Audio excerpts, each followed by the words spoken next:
FBI Director James Comey's announcement of new Clinton-related emails would be exploited for political purposes, regardless of his intent. Check out this new ad released today by the Trump campaign.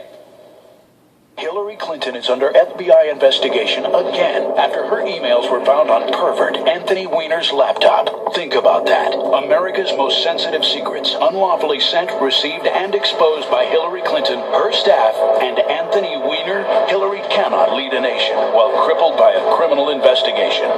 Okay, almost all of that either isn't true or is grossly misleading or can't possibly be known at this moment or is contradicted by the FBI's own official findings back in July. Trump has gone from vowing to throw Clinton in jail if he's elected to arguing it doesn't really matter who the voters choose next week. Clinton simply cannot be a legitimate president. And now, a faction within the FBI appears to be helping him make the case. Since Comey's disclosure last week, there's been a flood of competing leaks from within the Bureau, some apparently meant to benefit one campaign, some the other.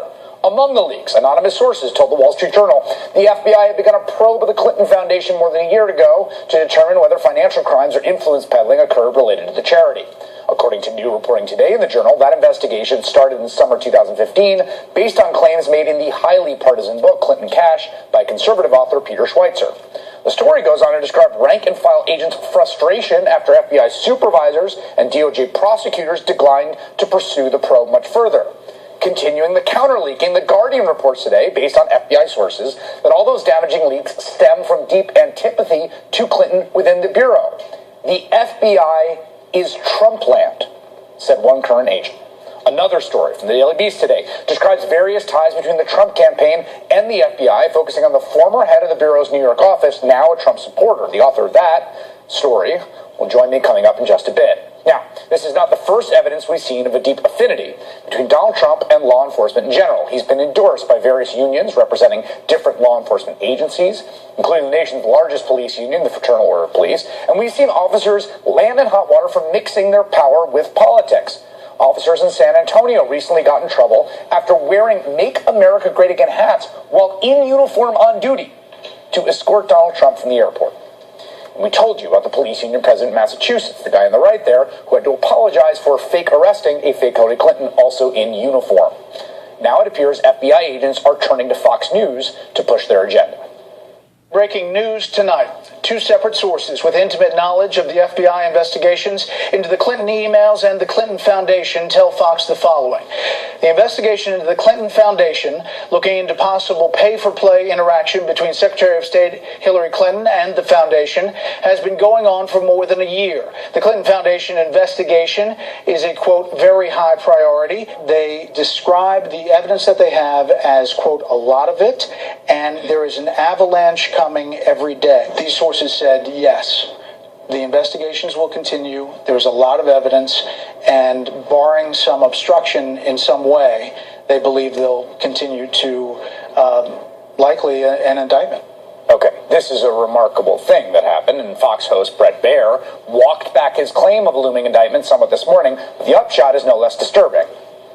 That's not the process. That's not how you do it. You have to have a prosecutor. If they don't move forward with a prosecutor with the DOJ, there would be, I'm told, a very public call for an independent prosecutor to move forward.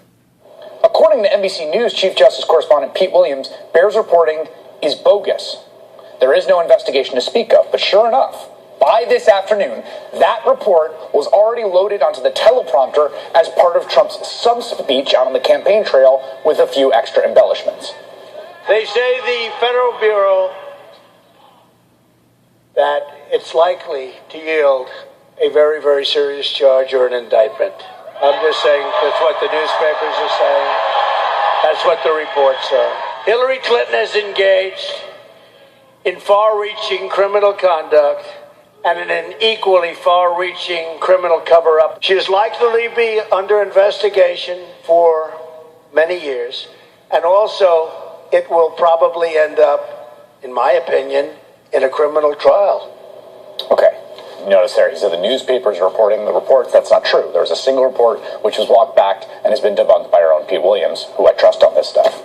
And that's the new threat Trump and his allies are now making to Clinton, her supporters, and the country at large. Elect Hillary Clinton and will take down her whole administration, heck, the whole functioning of government. Earlier today, right here on MSNBC, Republican operative Dallas Woodhouse brought a pair of handcuffs to an interview, calling them, quote, Clinton inauguration jewelry. Today, GOP Congressman Bob Goodlatte, chairman of the House Judiciary Committee, and Jason Chaffetz, chairman of the House Oversight Committee, wrote a letter to Attorney General Loretta Lynch asking her to preserve all documents related to the DOJ's Clinton probes, presumably for investigations of their own. And Congressman Mike McCall, chair of the House Homeland Security Committee, has become the latest Republican to float the I word, impeachment. Assuming she wins and the investigation goes forward, and it looks like an indictment is pending, at that point in time under the Constitution, the House of Representatives would engage in an impeachment trial. It would go to the Senate, and impeachment proceedings and removal would take place. I would hate to see this country being thrown into a constitutional crisis because of Hillary Clinton's behavior. I'm joined now by Congressman Adam Schiff, Democrat from California, ranking member of the House Permanent Select Committee on Intelligence. And Congressman, first I want you to respond to your colleague, Congressman Mike McFaul, saying that of constitutional crisis, which seems as much a kind of threat or a promise as it is a description of what would ensue, and already talking about impeachment. I mean, it is remarkable. Oh, it's really breathtaking, and I think what you're seeing, Chris, is what we've seen on display for the last several years, and that is the GOP in Congress is really not a party of ideas anymore. It's not a party of legislation. They can't agree among themselves. So they become the party of investigation and the party of gridlock. And even before there's an election, they're saying that basically they're going to continue just what they have, even if there's no basis for it. That's just what they do. And I think this will, I hope, have an impact on candidates down ballot who don't want to see that kind of gridlock, that kind of obstructionism, that kind of try to take down the president at any costs kind of a Congress that we've had with the GOP leadership. But I think it all gets back to the fact that the GOP is at war with itself, and the only thing they can agree on these days is to have endless investigations. I served for 2 years on the Benghazi Select Committee, which after $7 million of taxpayer funding found nothing new about Benghazi that we didn't know from the other 8 investigations. And now the Republicans are just promising more of that. You know, I want you to comment a bit on the FBI, because first of all, I want to distinguish between Comey's actions, which, people think that was the wrong or right judgment, but in terms of his motives, let's put those to the side.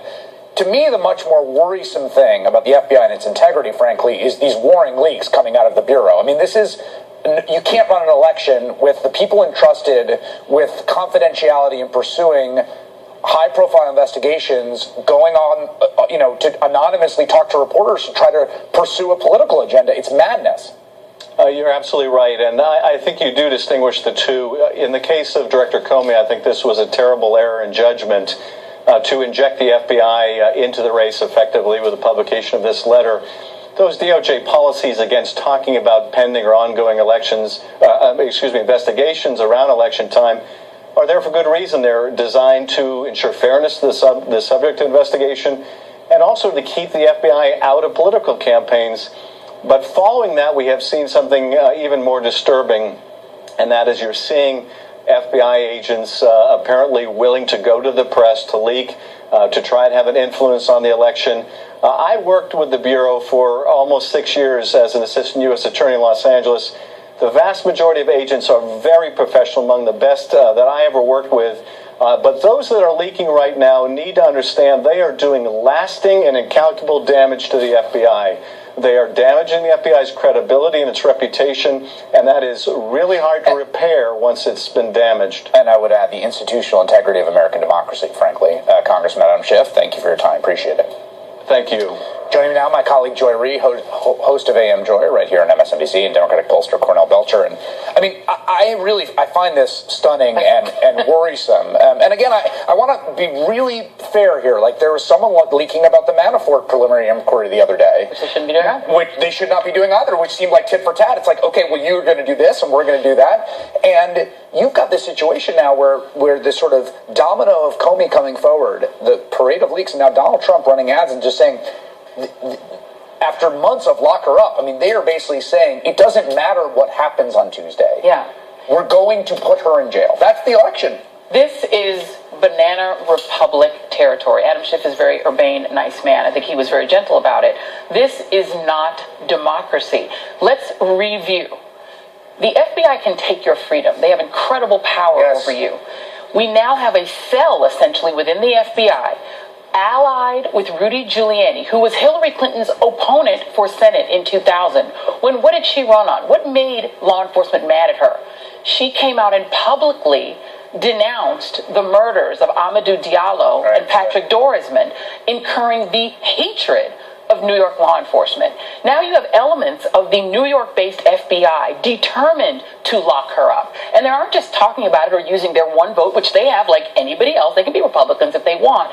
They're taking a hack book, which is financially related to the CEO of the Donald Trump campaign. Peter Schweitzer runs a fake sham foundation that was begun by Stephen Bannon. So you have the financially connected CEO of the Republican presidential candidate connected to a book that agents then use to launch an investigation, which they could do against anybody, by the way. They can just investigate you based on a sham book and then intend to put you in prison. Then they're colluding with Republican members to say, we're going to take this sham investigation. We don't care what Comey says. We're going to put her in prison for being the opponent of our preferred candidate for president. It seems like a real fundamental breakdown in just the sort of... It's not democracy. Yeah, I mean, Cornell, you're a pollster, and so there's this question, right, about what this is doing to people, and I think largely the polling evidence suggests that this doesn't change anyone's mind, Comey's,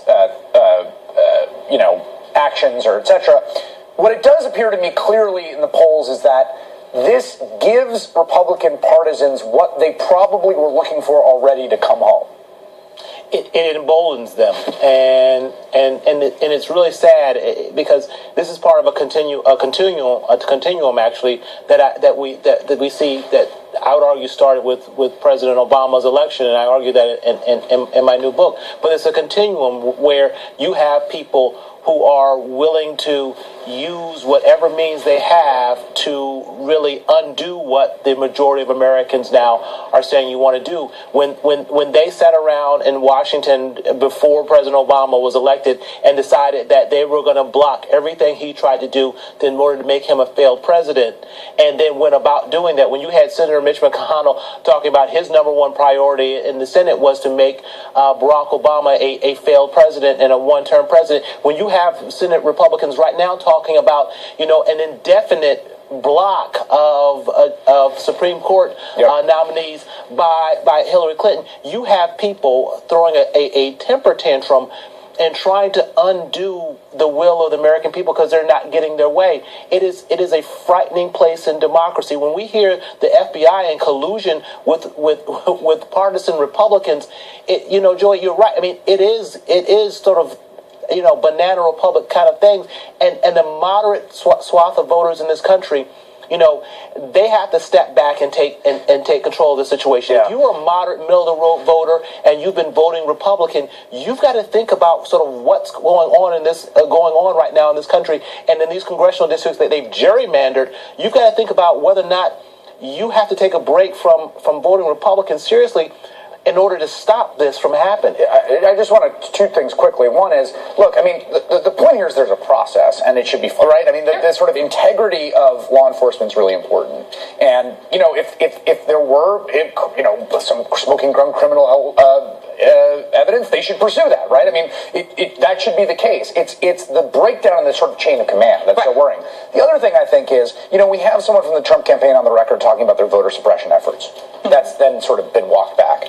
But it strikes me this is part of that, is basically say to Democrats, you can win, but we're going to impeach her.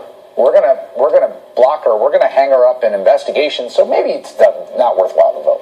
Okay, so with Barack Obama, you had this sort of defenestration of politics. We're going to make the presidency not worth having. You could be president, but we're not going to let you be president. We'll stop you from doing anything. Right. Because we run this country. We don't care who the president is. We don't care who voted for you. We run this country no matter who you are.